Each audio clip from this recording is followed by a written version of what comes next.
Hello aspirants. सो आज की class में हम लोग एक नया सब्जेक्ट चालू करने जा रहे हैं जिसका नाम है पंचायती राज इंस्टीट्यूशन, मतलब PRI। We are going to start this class. देखो, इससे क्वेश्चन काफ़ी बनते हैं, सबको पता है क्वेश्चंस काफ़ी सारे इस पर्टिकुलर टॉपिक से तो बनते ही बनते हैं। हर साल इसमें से हमको क्वेश्चन देखने को मिलते ही मिलते हैं। बट सबसे पहले सीधा रटने और क्या फैक्ट्स हैं वो जानने से पहले सबसे पहले होता है कि क्या है पंचायती राज इंस्टीट्यूशन, क्या है ये सारी चीज़ें। तो ये सब समझते हैं। चलो शुरू करते हैं स्टूडेंट्स, हम लोग आज एस्पिरेंट्स, हम लोग आज पंचायती राज सिस्टम का बेसिक इंट्रोडक्शन। ठीक है, चलो। तो सबसे पहला क्वेश्चन अराइज होता है जब पंचायती राज के बारे में मैं बात करता हूं, तो हर एक आदमी के दिमाग में जाता है क्या है पंचायती राज, क्यों आया पंचायती राज। तो here comes the concept of decentralization. What is decentralization of power, ये समझते हैं हम लोग। अगर ये समझेंगे हम लोग कि व्हाट इज डिसेंट्रलाइजेशन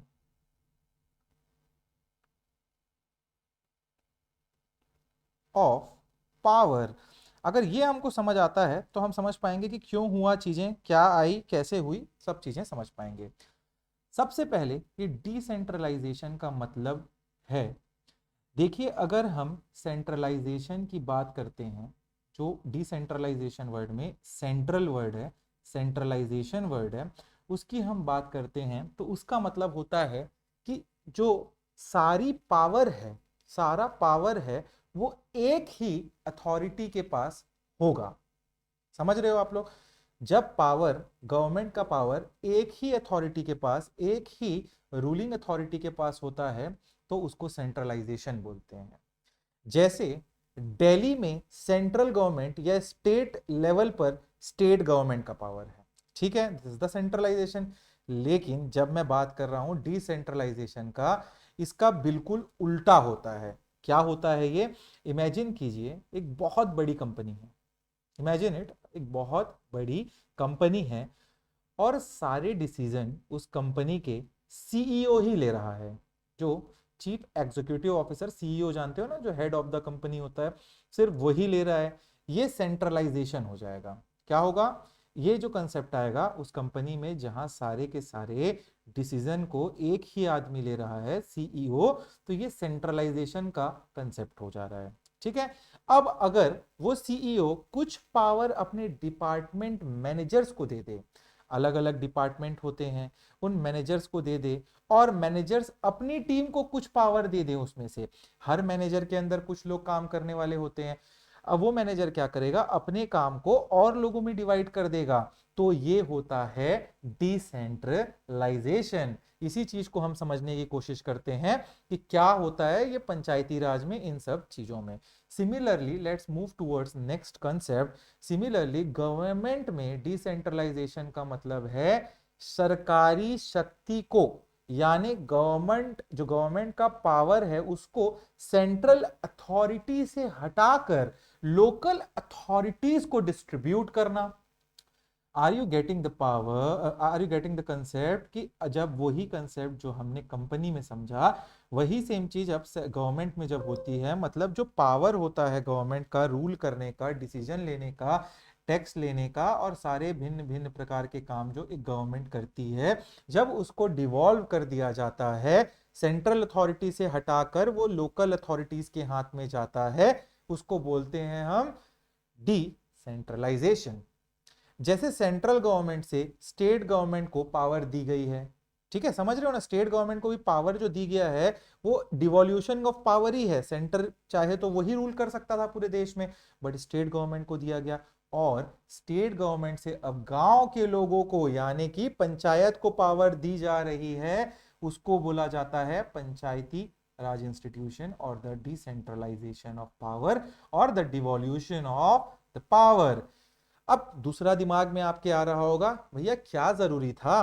भाई एक सेंट्रल गवर्नमेंट थी, एक स्टेट गवर्नमेंट था, इतनी बड़ी bureaucracy, collector, deputy collector, food inspector, forest ranger, ये सब तो थे, तो क्यों क्यों जरूरत आन पड़ी? क्या जरूरी था कि डिसेंट्रलाइजेशन ऑफ पावर किया गया? सोचो, अगर आपको गांव की सड़क बनवानी है, अगर आप ग्रामीण रूरल इलाके में रह रहे हो तो सोचिए आप कि आपको अगर गांव की सड़क को बनवानी है या पानी की प्रॉब्लम है कोई, उस पानी की प्रॉब्लम को आपको सॉल्व करना है और हर छोटी छोटी बात के लिए आपको रायपुर या दिल्ली जाना पड़े। स्टेट गवर्नमेंट से बात करने के लिए आपको रायपुर जाना पड़ेगा, या सेंट्रल गवर्नमेंट में पूरा पावर रहता तो आपको दिल्ली जाना पड़ता। कितना मुश्किल हो जाता, ये चीज होता कि नहीं होता? आपको समझ आ रहा है why this all have begin? अगर छोटी छोटी बात के लिए सेंटर और स्टेट गवर्नमेंट रायपुर और दिल्ली ही भागना पड़ता तो कितनी दिक्कतें आ जाती। लोग अपनी प्रॉब्लम्स को सबसे अच्छे से समझते हैं। जो लोग होते हैं अपनी प्रॉब्लम्स को, एक गांव में जो लोग रह रहे हैं उस गांव की प्रॉब्लम्स को वहां के लोग ज्यादा अच्छे से समझेंगे, बशर्ते स्टेट में बैठे हुए जो चीफ मिनिस्टर है या फिर सेंटर में बैठे हुए बड़े बड़े मिनिस्टर हैं वो ना समझ पाए। वो समझेंगे कौन? उसी स्टेट के रहने वाले लोग। ये आपको समझना है। जब डिसीजन मेकिंग पावर उनके पास होती है, इनके पास जो आपके विलेजेस में रहते हैं, जब डिसीजन मेकिंग पावर उनके पास होती है तो वो अपनी जरूरतों के हिसाब से बेटर पॉलिसीज बना सकते हैं। isn't it? If the power is in the hands of the people of that particular village, they will try to make the policies as per their requirement। यही होती है बातें। और उनको इंप्लीमेंट भी कर सकते हैं क्योंकि वो पॉलिसीज थोपी नहीं गई उनके ऊपर, वो पॉलिसीज उन्होंने ही मिलके अपने लिए, अपने अच्छे के लिए बनाई हैं। इससे होगा क्या? इससे एफिशिएंसी बढ़ती है, ट्रांसपेरेंसी आती है और पब्लिक पार्टिसिपेशन भी बढ़ता है। आएगा ना भाई खुद में, जब जब सब गांव के लोग, ग्राम सभा ने मिलकर कोई लॉ बनाया है तो ऑब्वियसली उसकी एफिशिएंसी क्यों बढ़ेगी? लोग उसको फॉलो करेंगे।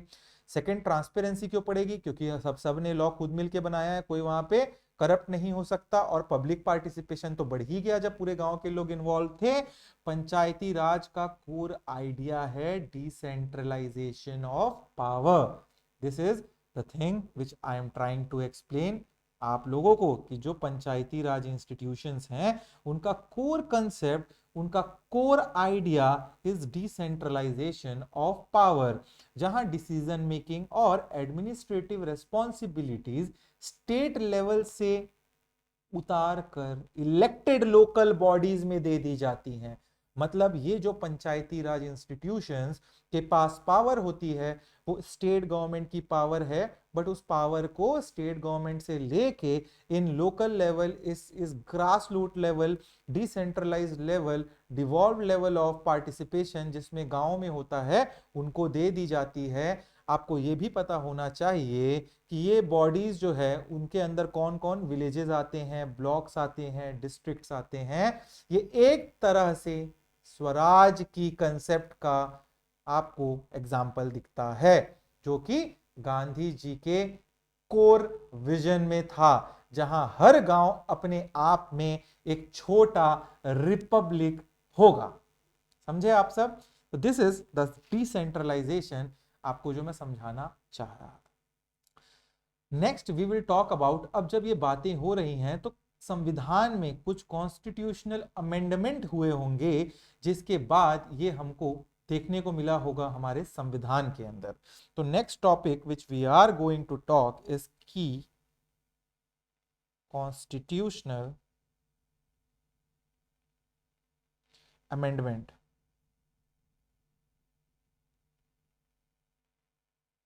What is it?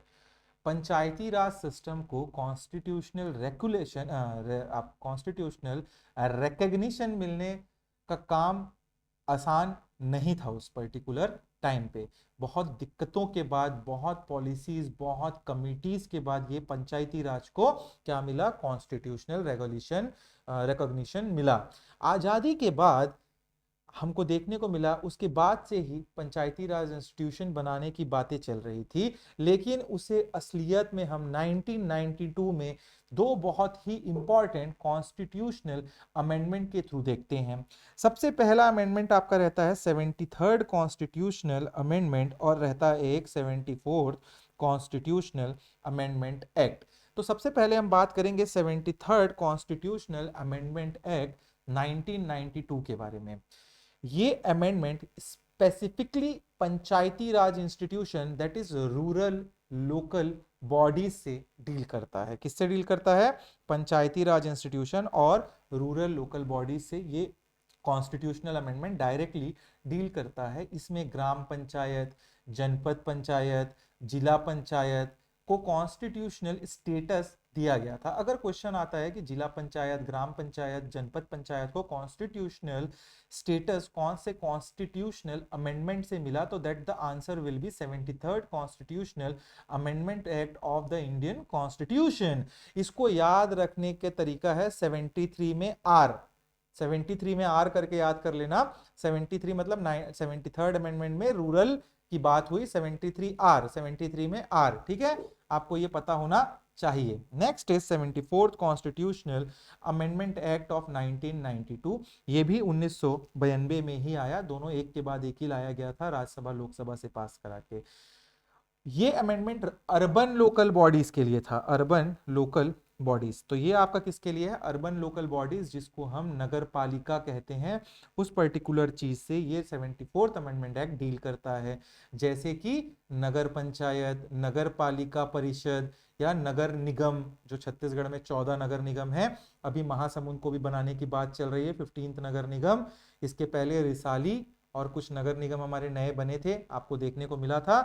इसको भी आप लोगों को याद रखना है कि अर्बन लोकल बॉडीज के बारे में बात हुई थी, ठीक है। अच्छा स्टूडेंट्स, एक कंफ्यूजन हमेशा स्टूडेंट्स को रहता है, कई स्टूडेंट्स सोचते हैं कि ये अमेंडमेंट 1993 में हुआ था, मतलब ये 1993 में हुआ है, 1992 लिखा है, मतलब कई लोगों को कंफ्यूजन हो जाता है 1993 में हुआ है। लेकिन ध्यान दीजिएगा आप लोग, यहाँ पे ये एक्ट जो है 1992 में पार्लियामेंट के द्वारा पास किया गया था। Parliament consist of Lok Sabha and Rajya Sabha. अगर क्वेश्चन आता है कि पास कब हुआ था ये दोनों लॉ एक्ट, तो वो आप 1992 करोगे, बट प्रेसिडेंट का एसेंट 1993 में मिला था। देयर इज अ सीन, जब भी कोई एक लॉ होता है, एक मिनिस्टर होता है, वो मिनिस्टर या तो फिर लोकसभा में या तो फिर राज्यसभा, दोनों में से किसी एक सदन में, किसी एक जगह पे क्या करता है, वो पर्टिकुलर अमेंडमेंट को क्या करेगा, प्रेजेंट करेगा। अगर वो लोकसभा से पास हो गया तो वो second house that is Rajya Sabha जाएगा, वहां से भी पास हो गया तब वो जाता है प्रेसिडेंट के एक्सेंट में, एक्सेंट के लिए, और जब प्रेसिडेंट का एसेंट मिल जाता है उसको, तब वो एक बिल बन जाता है, ठीक है, एक्ट बन जाता है, लॉ बन जाता है। इसके पहले वो बिल रहता है। तो इसी को बोला जाता है, अगर क्वेश्चन आया कि कब Lok Sabha Rajya Sabha that is parliament में ये पास हुआ, तो दैट इज 1992। बट अगर पूछा जाएगा कि प्रेसिडेंट का एसेंट कब मिला इन दोनों एक्ट को या इन दोनों कॉन्स्टिट्यूशनल अमेंडमेंट को, तब वो 1993 हो जाता है। तो जब भी क्वेश्चन पूछा जाए आपको which year was the 73rd and 74th constitutional amendment passed, तब आंसर आप लिखेंगे 1992। अगर पूछा जाए when did they came into force, जब प्रेसिडेंट का एक्सेंट होता है तब वो फोर्स पे आता है, तो 1993 आंसर हो जाएगा, ठीक है। This is what you have to understand, this is what you have to understand very clearly. चलो एक थोड़ा सा मैं चार्ट टाइप का बना देता हूं आप लोगों के लिए, उसको बना भी लोगे तो आपको थोड़ा सा क्लैरिटी रहेगी। यहाँ फीचर्स लिख लेना, ठीक है। यहाँ 73rd कॉन्स्टिट्यूशनल अमेंडमेंट एक्ट लिखो और इसमें PRI लिख लो, ठीक है। और यहाँ पे लिखना आप 74th कॉन्स्टिट्यूशनल अमेंडमेंट एक्ट, और इसमें लिख लीजिए अर्बन लोकल बॉडीज, ठीक है। अब मैं फीचर्स बता रहा हूँ कुछ कुछ, तो अमेंडमेंट का ऑर्डर क्या है, इसका अमेंडमेंट ऑर्डर, तो ये होगा मतलब कौन से नंबर पे आया, तो 73rd। इसका मतलब क्या होता है, पहला अमेंडमेंट 1951 में आया, तो ऐसी नंबर बढ़ता जाएगा, अभी 104th पे चल रहे हैं हम लोग, वो आगे आते जाएगा। मतलब वो एक, यार आप पन्ना लिखते हो ना, पन्ने के ऊपर 1 2 3 नोट्स बनाते हो, बस वैसे ही है कि पहले नंबर पे ये आया, इजी रहता है समझने के लिए। ये 74th नंबर पे आया, दिस इज अगर क्वेश्चन आएगा तो। नेक्स्ट आपका कॉन्स्टिट्यूशनल बॉडीज कौन कौन सी हो गई इससे बनी, तो आपको पता होना चाहिए, इससे पंचायती राज, उससे नगरीय निकाय। कॉन्स्टिट्यूशनल बॉडी, इसमें बनी आपकी पंचायती राज, और इसमें नगरीय निकाय।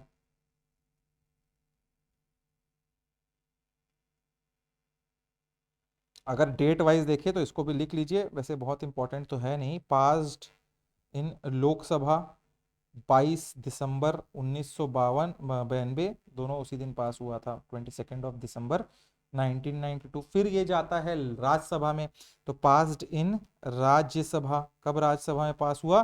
तो अगले ही दिन 23 दिसंबर 1992। याद रख लीजिएगा, बहुत आसान है ये, अगले ही दिन पास कर दिया इन लोगों ने, पूरी तैयारी में थे। इसके बाद प्रेसिडेंट का एसेंट कब मिला? तो दोनों को एक ही डेट में मिला, ये भी आपका है 20 अप्रैल। एसेट 20 अप्रैल 1993। समझ गए? अब क्लियर हुआ?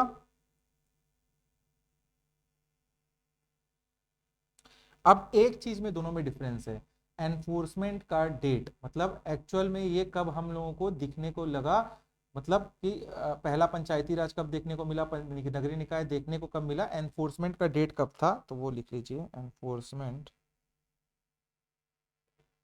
डेट इज यहाँ 24 अप्रैल 1993, और ये 1 जून 1993। ठीक है? कौन से स्केड्यूल में है ये कॉन्स्टिट्यूशन के, अगर ये पूछा जाए तो स्केड्यूल स्केड्यूल में ऐड किया गया, तो एडेड, पंचायती राज इंस्टीट्यूशन को 11th स्केड्यूल में रखा गया, और आपका अर्बन लोकल बॉडीज को 12th स्केड्यूल में रखा गया है। ठीक है? अब कितने सब्जेक्ट्स हैं दोनों में, तो ये भी आपको क्वेश्चन पूछता है। तो यहाँ जो पंचायती राज है इसमें टोटल 20, सब पढ़ेंगे हम लोग, 29 सब्जेक्ट है। नगरीय निकाय में 18 सब्जेक्ट टोटल हैं। कॉन्स्टिट्यूशन के कौन से पार्ट में है? तो कॉन्स्टिट्यूशन पार्ट, यार पता है ना, पार्ट्स होते हैं कॉन्स्टिट्यूशन में, स्केड्यूल होते हैं कॉन्स्टिट्यूशन में, तो स्केड्यूल के 11th और 12th में है ये। पार्ट वाइज देखोगे तो ये पार्ट 9 में डाला गया, और इसको पार्ट 9A में, ये भी आपको पता होना चाहिए। ठीक है? तो part 9A of the constitution में ये सारी चीजें हैं। अगर स्पेसिफिकली आर्टिकल वाइज बताऊं मैं, आर्टिकल ऑफ द कॉन्स्टिट्यूशन, तो दोनों 243 में ही है। ये 243 सब क्लॉज ए से लेके 243 सब क्लॉज ओ तक का आपका पंचायती राज है, and urban local bodies is from 243P to 243ZG। ठीक है? ये हो गया आपका, तो इसको आप लोग अच्छे से लिख लेंगे। इसको मैं एक बार आप लोगों को दिखा देता हूं।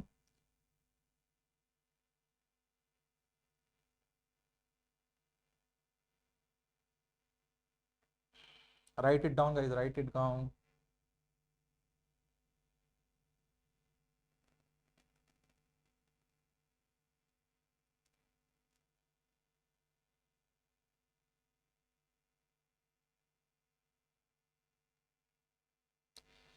During this particular 73rd and 74th amendment act, अगर क्वेश्चन आता है कि कौन थे प्रेसिडेंट जिन्होंने इसका साइन किया था, तो he was doctor Shankar Dayal Sharma. तो लिख सकते हैं आप लोग, president at the time of signing off 73rd and 74th amendment act was doctor Shankar Dayal Sharma.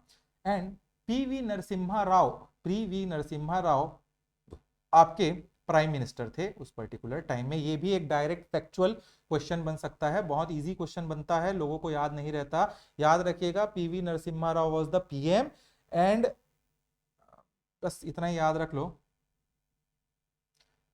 ऐसे थोड़ा सा मैं कंसेप्चुअली आप लोगों को निमोनिक्स बताया, तो पंचायती राज में से आपके पीवी नरसिम्हा राव है, तो Rao sounds like Raja, and it tends to Panchayati Raj, तो ऐसा थोड़ा सा कनेक्शन निमोनिक्स ऐसे ही होते हैं, थोड़े से अजीब टाइप के।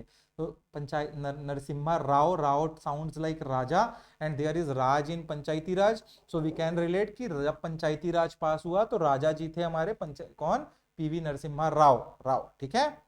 तो यू हैव टू अंडरस्टैंड, याद रखने का ये आसान तरीका था, ये थोड़ा सा समझिएगा। ठीक है? चलिए, नॉमेनक्लेचर या स्ट्रक्चर ऑफ पंचायत के बारे में थोड़ा हम बात करते हैं। ये structure of Panchayati Raj bodies कैसे होती है।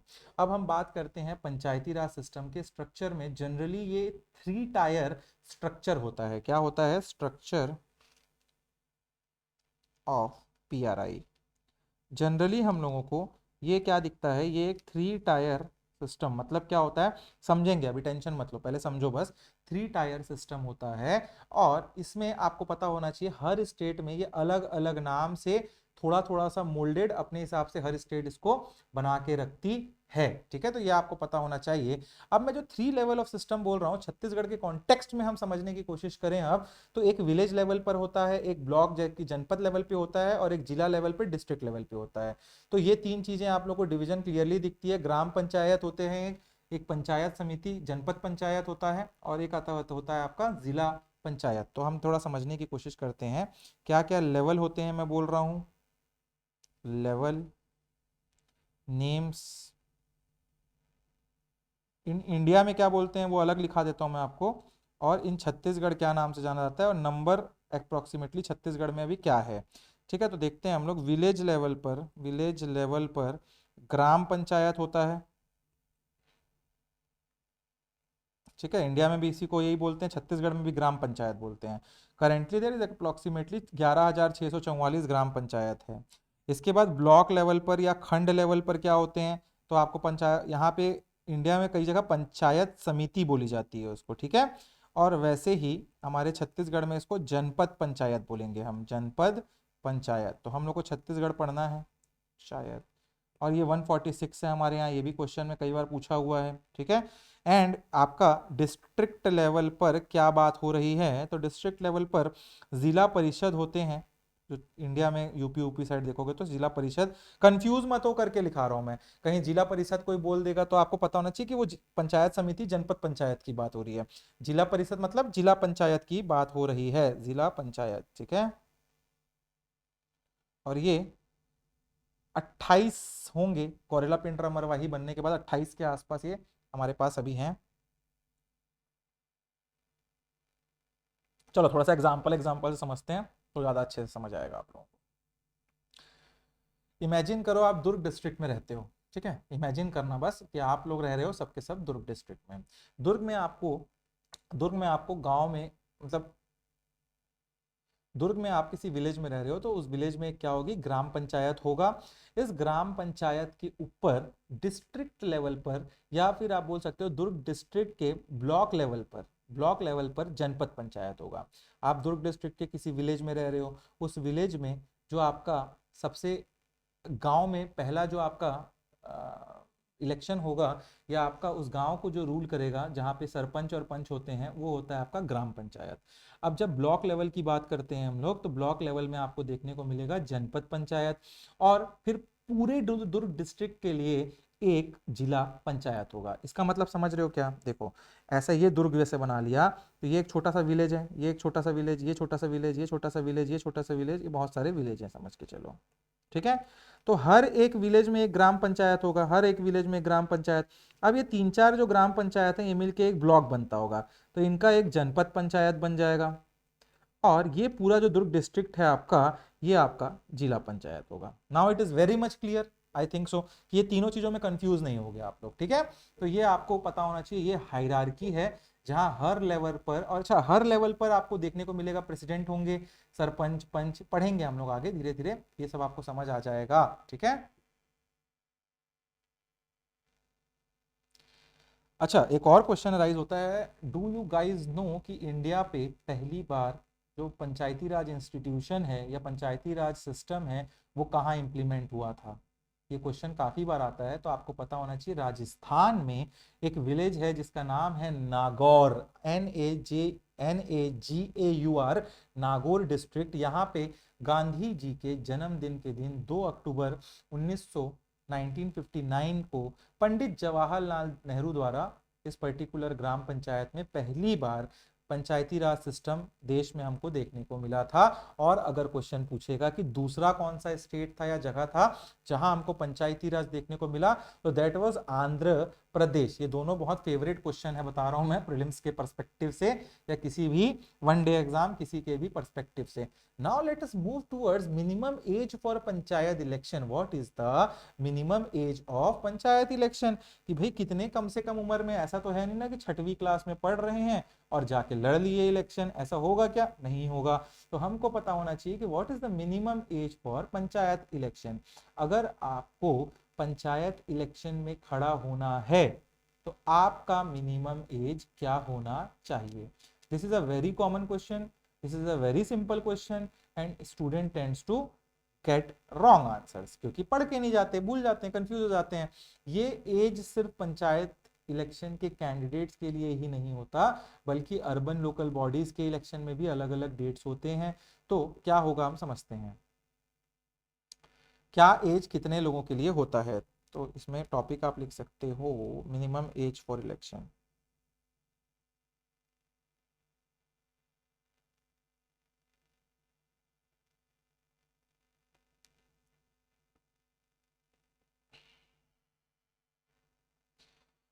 अगर आप पंचायत में खड़े हो रहे हो तो पंचायत इलेक्शन कैंडिडेट का कम से कम एज होना चाहिए 21 साल। ठीक। अगर आप अर्बन लोकल बॉडीज में खड़े हो रहे हो, मतलब वार्ड वार्ड में जो वार्ड होते हैं ना आपके, काउंसलर जिसको बोलते हैं, पार्षद जिसको बोलते हो आप, urban local body councillor, local body councillor, इनका भी मिनिमम एज 21 साल ही होता है। अब अर्बन लोकल बॉडी में जो मेयर बनता है, ठीक है, मेयर मतलब महापौर, यूएलबी लिख रहा हूं, उसका भी मिनिमम एज कितना, 21 साल होना चाहिए।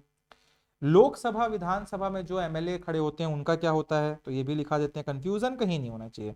या आप बोल सकते हो लोकसभा या Vidhan Sabha, that is MLA and MP की बात कर रहा हूं मैं, तो इनका मिनिमम एज कॉन्स्टिट्यूशन में 25 ईयर्स लिखा गया है। तो यहां से कंफ्यूज नहीं होना। आपका मेयर या जो आपके ग्राम पंचायत के इलेक्शन है वहां खड़े होने के लिए 21 ईयर्स है। आपका लोकसभा राज्यसभा के लिए आपका सॉरी लोकसभा के या Vidhan Sabha, don't also confuse with Rajya Sabha, ठीक है, लोकसभा या फिर आपके मेंबर ऑफ पार्लियामेंट के लिए, ठीक है, लोकसभा या एमएलसी एमएलए के लिए।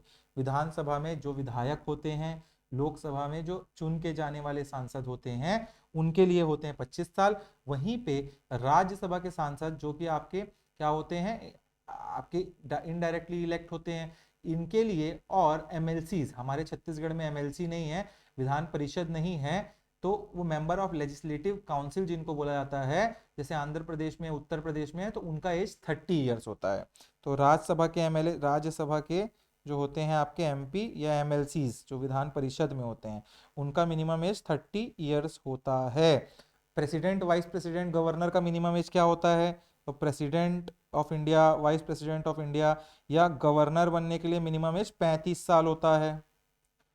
और इन सब को चुनने के लिए, वोटिंग के लिए मिनिमम एज क्या होता है, एडल्ट फ्रेंचाइज हमारे देश में पहले 21 साल था, फिर राजीव गांधी ने उसको कम करके 18 साल कर दिया गया है। तो आई होप सो आप सब लोगों ने एक बार वोट दे रखा होगा, और 18 साल की उम्र में आपका इलेक्शन का क्या बना होगा, कार्ड बना होगा।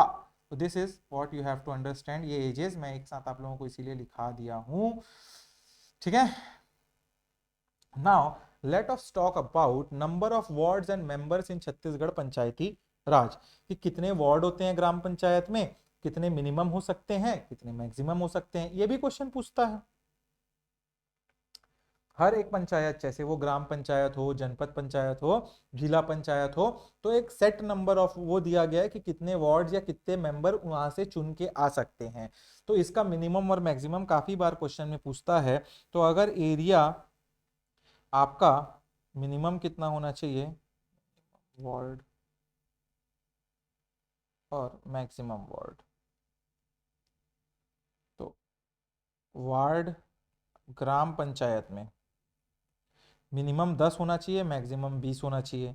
जनपद पंचायत में मिनिमम 20, सॉरी मिनिमम 10, मैक्सिमम 25 हो सकते हैं। और जिला पंचायत में आपका मिनिमम 10 वार्ड हो सकते हैं, मैक्सिमम 35 वार्ड। तो इसको 10 20 10 25 10 35, इसको ऐसे ही लिख लेना। मिनिमम जो वार्ड्स आपके अलाउड हैं वो यहाँ पे आपको क्लियरली मैं बता रहा हूँ, ठीक है।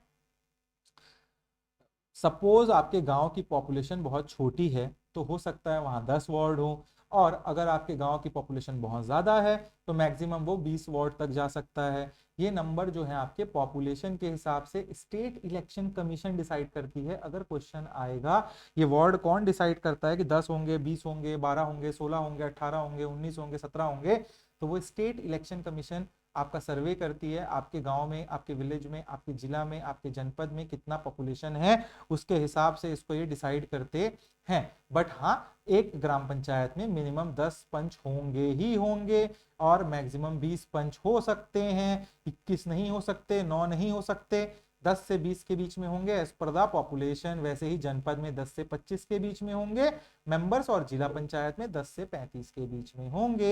ये एमसीक्यू के लिए फिगर काफी इंपॉर्टेंट हो जाता है। Now let us talk about the process of election for panchayat member in the office bearer. ये समझते हैं हम लोग। पंचायत इलेक्शन में कुछ पोस्ट के लिए डायरेक्ट इलेक्शन होते हैं और कुछ पोस्ट के लिए इनडायरेक्ट इलेक्शन होते हैं। डायरेक्ट इलेक्शन का मतलब होता है जब आप जाके वोट करते हो, और इनडायरेक्ट इलेक्शन होता है जब आप जाके वोट नहीं करते। उनको सेट ऑफ पीपल, जैसे 10 पंच हैं तो वो 10 पंच ही अपने में से इलेक्ट करेंगे, ऐसे टाइप से होता है। इसको समझना आपके लिए बहुत जरूरी है। एक बार और समझते हैं। ये कंसेप्ट है डायरेक्ट इलेक्शन और इनडायरेक्ट इलेक्शन। जब जनता जनार्दन वोट देकर अपने प्रतिनिधि, अपने नेता को चुनती है, जैसे आप मेंबर ऑफ पार्लियामेंट, सांसद को चुने होंगे अपने क्षेत्र के, जैसे आप मेंबर ऑफ लेजिस्लेटिव असेंबली मतलब आपने विधायक को चुने होंगे, उन सब के लिए वोट किए होंगे, ये होता है आपका direct election. Now what is indirect election? जब जनता जनार्दन चुने हुए प्रतिनिधि किसी और पद के लिए चुनाव लड़ते हैं या चुने जाते हैं, उसको हम बोलते हैं, यानी कि क्या पब्लिक डायरेक्टली उनके लिए वोट नहीं करती, बल्कि उनको इलेक्टेड रिप्रेजेंटेटिव वोट करते हैं। मतलब जनता के चुने हुए प्रतिनिधि किसी और पद के लिए चुनाव करते हैं जब अपने अंदर से, तब उसको हम बोलते हैं इनडायरेक्ट इलेक्शंस। छत्तीसगढ़ में समझते हैं हम लोग क्या होता है, कैसा होता है, क्यों होता है। पंच कितने हो सकते हैं मिनिमम, सरपंच कितने हो सकते हैं एक जगह पे, जनपद पंचायत मेंबर कितने हो सकते हैं, ये सारी चीजें हम लोग समझते हैं थोड़ा थोड़ा। तो एक जगह पे आपको, जैसे मैंने बोला, 10 वार्ड हो सकता है इसमें आपके एक विलेज में, तो मतलब एक पंच जो है, या तो मैक्सिमम 10 पंच हो सकते हैं, मिनिमम 10 पंच हो सकते हैं एक विलेज में, या मैंने क्या बोला 20 वार्ड हो सकते हैं एक पंचायत में, जिला पंचायत, ग्राम पंचायत में। तो मतलब 20, एक वार्ड से एक पंच चुन के आएगा, मतलब 10 से 20 हो सकते हैं। हर एक जो आपका ग्राम पंचायत होगा उसमें एक ही सरपंच होगा। क्या होगा? एक ही सरपंच होगा। थोड़ा लिख लेते हैं यार इसको, पोस्ट का नाम लिखते हैं, मिनिमम मैक्सिमम इलेक्शन प्रोसेस, कि डायरेक्ट होगा कि इनडायरेक्ट होगा, ये भी देख लेते हैं, क्वेश्चन पूछता है। तो पंच का कहीं इलेक्शन होता है तो मैक्सिमम, मिनिमम 10 पंच, मैक्सिमम 20, और ये डायरेक्ट इलेक्शन होता है। इसका मतलब 18 साल की उम्र से ज्यादा का हर एक आदमी वहां जाके वोट करेगा तो ये चुनेंगे। वैसे ही सरपंच कितने होंगे एक एक आपके ग्राम पंचायत में, एक मैक्सिमम एक मिनिमम, 0 ना हो सके, 2 हो नहीं सकते सरपंच, तो ऐसी ही बात होती है। और ये भी इलेक्शन आपके डायरेक्ट इलेक्शन होते हैं। इसके बाद एक और डायरेक्ट इलेक्शन हमको देखने को मिलेगा, वो है जनपद के मेंबर, जनपद पंचायत के मेंबर। इनका जो इलेक्शन है ये या तो 10 होंगे या 25, ये तो पहले ही बता दिया हमने। इनका भी इलेक्शन डायरेक्ट होता है। इसके बाद नेक्स्ट इज जनपद पंचायत की जो प्रेसिडेंट है।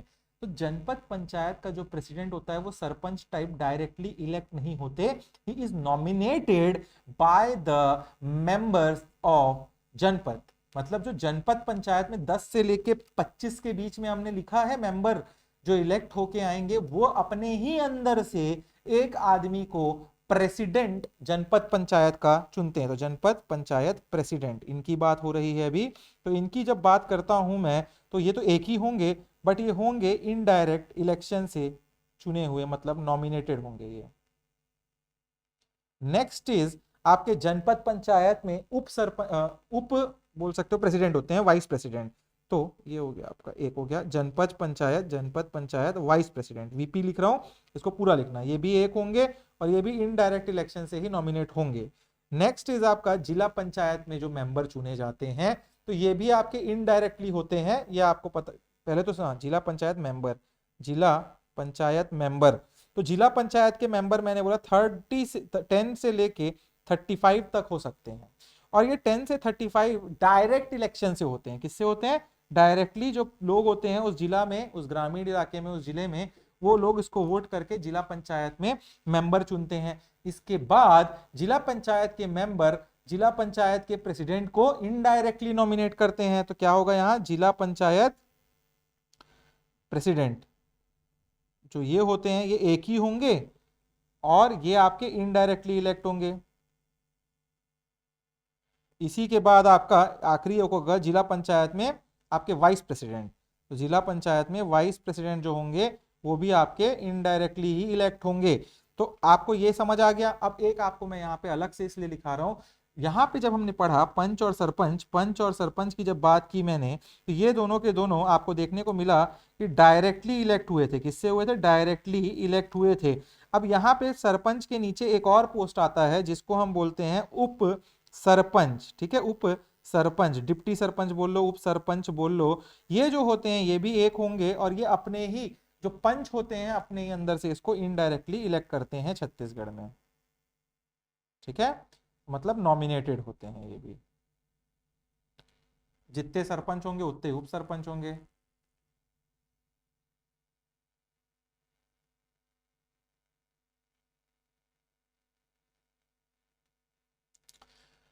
तो आप लोगों में से कोई भी अगर कोई गांव में रह रहा होगा या फिर ग्रामीण इलाके से होगा, रूरल इलाके से होगा, तो आप लोग देखे होंगे कि आप लोग अपने गांव में अपने रिलेटिव्स के गांव में देखते होंगे आप लोग, या फिर आप लोग कहीं शहर में रह रहे हैं तो रिलेटिव से आप लोग कभी सुने होंगे कि जनपद पंचायत या ग्राम पंचायत के इलेक्शंस हो रहे हैं और आप सीधा अपने वार्ड के पंच और गांव के सरपंच के लिए वोट करते हैं। दो ही वोट करने जाते हैं उन लोग, अगर सुने होंगे तो। पंच के लिए और सरपंच के लिए वोट करके आए, कभी सुने हो क्या उप सरपंच के लिए भी वोट करके आ गया? नहीं, पंच और सरपंच का ही वोटिंग होता है। ठीक है, उप सरपंच जो होता है, उप सरपंच कौन चुनता है? जो पंच डायरेक्टली चुने गए होते हैं। एक आप दो लोगों के लिए वोटिंग करने जाओगे, एक पंच के लिए दो आपको ऐसे पन्ने देंगे, अलग अलग कलर के होते हैं, बात करेंगे कलर की। तो उसमें एक में थप्पा लगाओगे आप पंच के लिए और दूसरे थप्पे लगाओगे आप सरपंच के लिए। पंच सरपंच चुन के आ गए। अब इलेक्शन हुआ, डिक्लेरेशन ऑफ रिजल्ट, दो दनादन पंचायत सीरीज देखे हो ना, वैसे एकदम नाच वाच के विधायक जी के साथ आ गए लोग गांव के अंदर। इसके बाद इन्हीं के अंदर से ये पंच बैठते हैं और अपने ही अंदर से मिलकर एक उप सरपंच, मतलब उप सरपंच को चुन लेते हैं, इलेक्ट करते हैं। ये जो उप सरपंच है वो पंच ही है, पंच का इलेक्शन जीत के आया है, बट उसको चुना जाता है एज अ उप सरपंच। समझ रहे हैं? जैसे लोकसभा में होता है स्पीकर को चुनते हैं ना, एक मेंबर ऑफ पार्लियामेंट ही होता है स्पीकर, बट उसको चुन लिया जाता है स्पीकर। सेम हियर ऐसा ही है। तो ये इनडायरेक्ट इलेक्शन होता है, जनता डायरेक्टली वोट नहीं करती है इस पोस्ट के लिए। ठीक है, तो ये आपको समझना होगा। ठीक है, अच्छा दिमाग में आ रहा होगा सर ये डायरेक्ट और इनडायरेक्ट इलेक्शन क्यों है, सब डायरेक्ट कर देते, हम ही वोट कराते सबके लिए। दिमाग में आ रहा है ना? क्यों आप आधे लोग का डायरेक्ट इलेक्शन करवा रहे हो, हमारे लिए क्वेश्चन बढ़वा रहे हो, और आधे लोग का मैं नहीं करवा रहा हूँ भैया, पहले तो they have done constitutionally. What was the reason behind it? Direct election ensure करता है greater accountability. Are you getting the point? तो जो इलेक्टोरेट होते हैं, making the representative directly answer to the people. देखो, आपके वार्ड में आप गांव में हो तो सबसे ज्यादा कनेक्शन किससे होगा? आपका पंच से। तो पंच का इसलिए इलेक्शन हुआ। इसके बाद सबसे ज्यादा आपका किससे कनेक्शन होगा? कोई बड़ा काम करवाना, सरपंच का, इसलिए डायरेक्ट इलेक्शन। उप सरपंच का तो सीन में, उप सरपंच सीन ही में तब आएगा जब सरपंच नहीं होगा। तो इतना इंपॉर्टेंट तो नहीं है वो पोस्ट कि उसके लिए अलग से इलेक्शन, इतना ताम झाम पेपर छापे, इसीलिए नहीं किया। समझ रहे हो आप लोग? तो this is the reason why there is direct and indirect election. The people who are directly accountable to the people are chosen directly by the people, but the people who are not directly accountable means the post they are having will come into the scene when the sarpanch will not be there। इसके लिए इतना तामझाम करने की आवश्यकता नहीं है। ठीक है,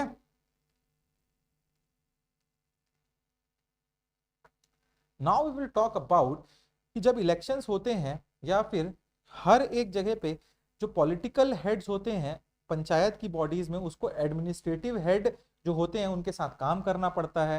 हर गवर्नमेंट बॉडी के दो तरह के हेड होते हैं, कभी भी याद रखना। एक पॉलिटिकल हेड होता है, एक एडमिनिस्ट्रेटिव हेड होता है। एक जो day to day administrative work देखता है आपके उस इलाके पे, और जिसमें हम एडमिनिस्ट्रेटिव हेड को मानते हैं कि वो डे टू डे काम को देख रहा है। और दूसरा जो लोगों की बातों को सुनता है, लोगों का नेता होता है, लोगों का प्रतिनिधि होता है, और उसको हम बोलते हैं पॉलिटिकल हेड। ठीक है, तो ये हो गया दो आपके हेड। तो अब हम छत्तीसगढ़ में कहीं देखें या इंडिया में देखें, तो हमने पढ़ा अभी 3 टायर ऑफ गवर्नमेंट, जिसमें हमने जनपद पंचायत, जिला पंचायत और ग्राम पंचायत पढ़ा। तो बॉडी हो गई आपकी 3, जिसमें हम पढ़ते हैं जिला पंचायत, ठीक है, जनपद पंचायत और ग्राम पंचायत। अब इसमें क्वेश्चन पूछेगा, या आपको पता भी होना चाहिए, who are the administrative head of these bodies. तो एक होगा, आपको मैंने बताया कि एक एडमिनिस्ट्रेटिव हेड होता है। जैसे कि आप एक डिस्ट्रिक्ट में रह रहे हैं, उस डिस्ट्रिक्ट में आपके विधायक चुन के आता है, जो आप लोग का पॉलिटिकल हेड होता है। वैसे ही कलेक्टर होता है ना, डीएम, वो होता है एडमिनिस्ट्रेटिव हेड। सारे डिपार्टमेंट को दोनों आदमी मिलके देख रहे होते हैं, और ये आदमी का काम क्या है, जो पॉलिटिकल हेड है, कि लोगों का ग्रीवेंसेस को सुने, लोगों का प्रतिनिधित्व करे, और दोनों मिलके काम करें। वैसे ही यहाँ पे जिला पंचायत में अगर देखा जाए, तो जिला पंचायत में हमने बात की कि प्रेसिडेंट होता है पॉलिटिकल हेड, प्रेसिडेंट होता है ना political head, but administrative head कौन होता है, तो वो चीफ एग्जीक्यूटिव ऑफिसर होगा। और ये हमेशा सीईओ होता है, चीफ एग्जीक्यूटिव ऑफिसर, पूरा लिखना। और ये जनरली एक आईएएस होता है, इंडियन एडमिनिस्ट्रेटिव सर्विसेज का एक अधिकारी होता है ये सीईओ, जो जिला पंचायत का एडमिनिस्ट्रेटिव बॉडी का हेड होता है। वैसे ही जनपद पंचायत में भी सीईओ होता है, और ये आपके आईएएस ही नहीं होते हैं, बट ये स्टेट गवर्नमेंट के भी जो टॉप ऑफिसर्स होते हैं वो होते हैं। और यहाँ पे भी पॉलिटिकल हेड प्रेसिडेंट ही होता है, जनपद पंचायत का प्रेसिडेंट होगा जनपद प्रेसिडेंट। ठीक है, नेक्स्ट ग्राम पंचायत में जो एडमिनिस्ट्रेटिव हेड होते हैं, वो ग्राम पंचायत सेक्रेटरी होते हैं। पंचायत सीरियल में जो थे ना आपके अभिषेक जी, वही ग्राम पंचायत देखते थे ना आप लोग, बार बार मीटिंग करने जाते थे आपके सेक्रेटरी उनके साथ। तो सेक्रेटरी जी होते हैं आपके एडमिनिस्ट्रेटिव हेड, और सरपंच होते हैं political head. This is how you have to understand. अभी दुर्ग की बात ही कर रहे थे, तो दुर्ग जिला पंचायत में जो इलेक्टेड लोग हैं, उनके प्रेसिडेंट होते हैं पॉलिटिकल हेड। समझ रहे हो आप लोग, मैं एग्जांपल ले रहा हूँ, दुर्ग में अगर एक इलेक्शन है, और वहां से जो इलेक्ट होके आया है, वो क्या बनेगा, वो पॉलिटिकल हेड बनेगा। लेकिन जो आईएएस ऑफिसर या स्टेट सिविल सर्विसेज को निकाल के आया हुआ होता है, वो जिला पंचायत और जनपद पंचायत में सीईओ के रूप में बैठते हैं। जिला पंचायत का ऑफिस होता है, आप कभी देखोगे तो वहां समझ आएगा, वो है एडमिनिस्ट्रेटिव हेड। उनका काम क्या होता है, तो उनका काम होता है गवर्नमेंट स्कीम्स को ग्राउंड पर इंप्लीमेंट करना।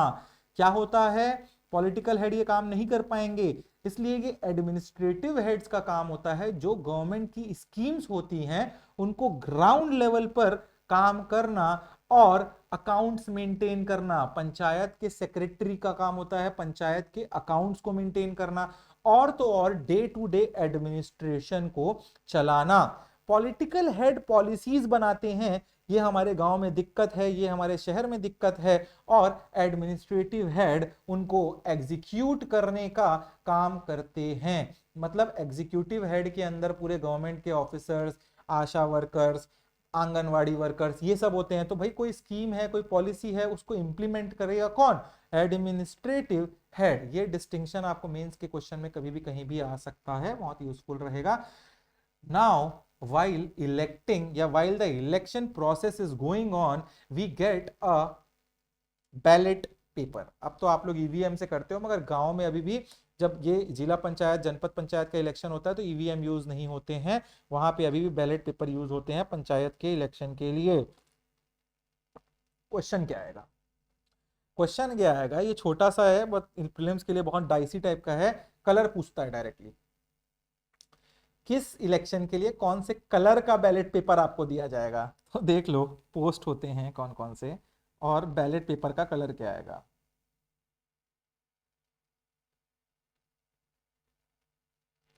पोस्ट आपका, जैसे पंच के पोस्ट के लिए जब आप इलेक्शन लड़ते हो, तो जो बैलेट पेपर होता है वो व्हाइट कलर का होता है। ठीक है, अच्छा ये बैलेट पेपर को अलग अलग कलर में क्यों रखा गया है, एक ही कलर में चारों को क्यों नहीं छापा गया। रीजन भी कि रूरल इलाके में हमारे यहाँ लिटरेसी उतनी हाई नहीं है। अब आप किसी को बताओगे ना, किसी बूढ़े आदमी को कि भैया सफेद वाला जो कागज हावे वो कागज लाते जब जाबे तो हमें पंच में 2 नंबर में डाल के आबे, 1 नंबर में डाल के आबे, ऐसे बता के भेजते हैं। तो या उसको बेचारे को ये तो पता होगा ना कि व्हाइट कलर किसके लिए, पंच के लिए, ठीक है, वैसे ही ब्लू कलर किसके लिए, सरपंच के लिए। This is the reason, because of the literacy rate हमारे यहाँ इतना नहीं है कि ऊपर में जिला पंचायत लिखा हुआ फिर पंच लिखा, वो नहीं पढ़ेंगे, उनको कलर से हम समझा पा रहे हैं। This is the reason why the colours are use, आसानी हो जाती है वोटिंग प्रोसेसेस में, ठीक है, कंफ्यूजन नहीं होती है। तो पंच के लिए व्हाइट यूज होता है, सरपंच के लिए ब्लू ब्लू यूज होता है।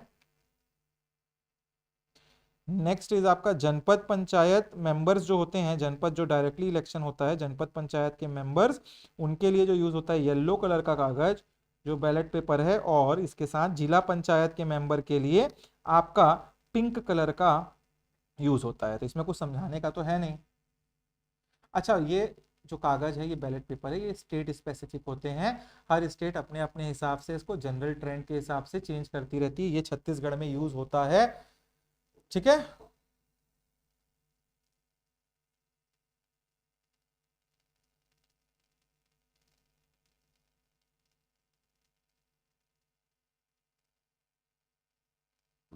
चलो, this is how it is now, let us write some of the dictation. तो लिखिए इसमें लिखिए general information of about Panchayati Raj.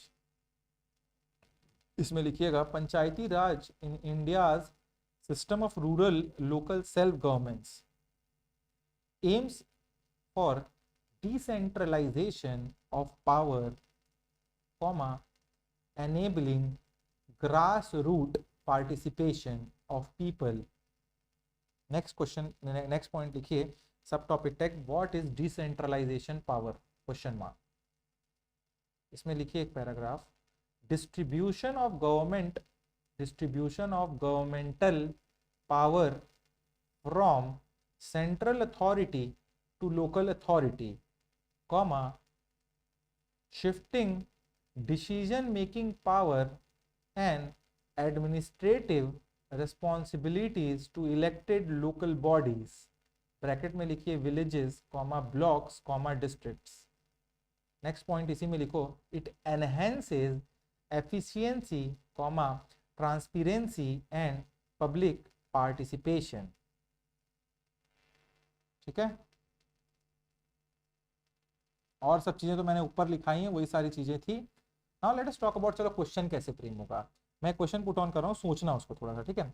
Which constitutional amendment act granted constitutional status to Panchayati Raj institutions in India.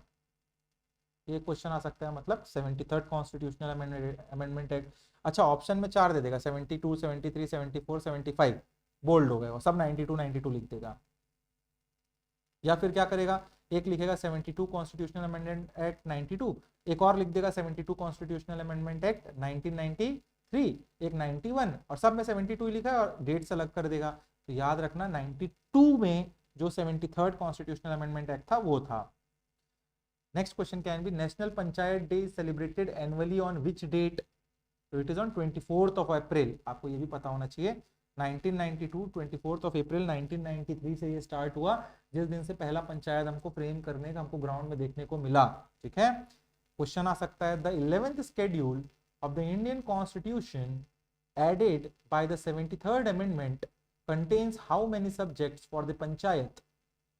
Subjects कितने बताए मैंने, 29, इसमें 29 और नगर निगम नगरीय निकाय में 18 है, तो 29 आपको पता होना चाहिए। Also the question can be, what is the minimum age required to contest election for a gram panchayat? 21 year of age. This is how the questions are framed, और आपको ये थोड़ा अच्छे से पता होना चाहिए, ठीक है। चलो, आज के क्लास में we will end the class till here only, I think so, not move towards a deeper topic today।